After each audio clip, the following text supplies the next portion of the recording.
আমরা কি দেখলাম? আমরা দেখলাম সেখানে আকাশ থেকে মুষলধারে বৃষ্টি হচ্ছে, কিন্তু আমার কাছে মনে হলো, আমার কাছে অনুভূতি হলো, আমি যখন স্টেজে দাঁড়িয়ে আমি উপস্থাপনা করতেছিলাম, আমার কাছে অনুভূতি হচ্ছিল আমার সামনে যেন জান্নাতি মানুষগুলো বসে আছে। ওপর দিয়ে বৃষ্টি চড়ছে, নিচে আমি দেখেছি টাকনুর উপর পর্যন্ত পানি স্রোত চলছে। এই যে পানি স্রোত চলছে, এই পানি স্রোতের মধ্যে একজন মানুষও উঠে দাঁড়ায় নাই, বিরক্তি বোধ তাদের মধ্যে দেখি নাই।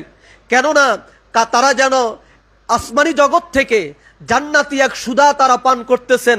জাকের পার্টির মহামান্য চেয়ারম্যান মহোদয় দেশ এবং জাতির উদ্দেশ্যে যে বক্তৃতা তিনি রাখতেছিলেন, জাকের পার্টির সিনিয়র ভাইস চেয়ারম্যান ডক্টর সাহেব আমির ফয়সাল মুজাদ্দেদি সাহেব যে বক্তৃতা তিনি রাখতেছিলেন, যেন এই দেশের লক্ষ কোটি কোটি 18 কোটি জনতার হৃদয়ের কথাগুলো, প্রাণের কথাগুলো, এই দেশের শ্রমিকের প্রাণের কথাগুলো, এই দেশের দুস্থ মানুষের কথাগুলো, এই দেশের নিরহ মানুষের কথাগুলো যেন তাদের পবিত্র জবান দিয়ে বের হচ্ছিল।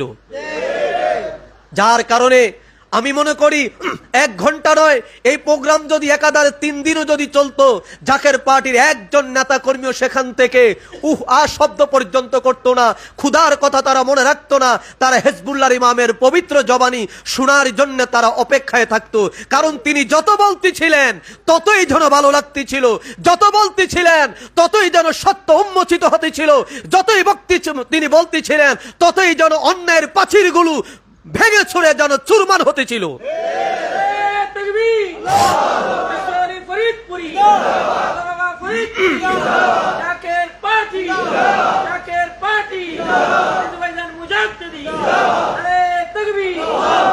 কারণ দেশের স্বাধীনতার 52 বছর পর্যন্ত এই দেশের কোন মানুষ, কোন নেতা এইভাবে জাতির জন্যে, এইভাবে বাঙালি জাতির জন্যে, বাংলাদেশের মুসলমানদের জন্য এভাবে বুক ফুলিয়ে কেউ কথা বলতে পারে নাই, আর কোনোদিন পারবেও।